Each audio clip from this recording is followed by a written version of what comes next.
Xo'p, vitamin D faqat vitamin bo'libgina qolmay, u gormon ham hisoblanadi. 200 dan ortiq genlarni tartibga solib turadi. Immunitet mustahkamligida, testosteron darajasida va kalsiy almashinuvida muhim rol o'ynaydi. Uni qondagi miqdori 30 nanogram millilitrdan kam bo'ladigan bo'lsa, surunkali charchoq, mushaklarning kuchsizligi va holsizlik paydo bo'ladi.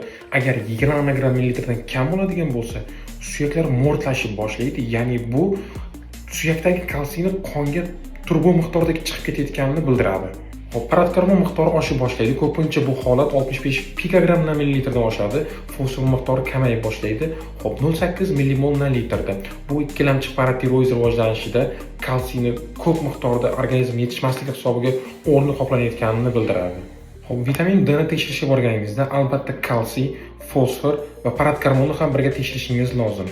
Vitamin D ni qondagi miqdori 40-60 nanogram millilitr bo'ladi. Bu meni fikrimcha va juda ko'p ilmiy manbalarda yozilishicha shunday hisoblanadi.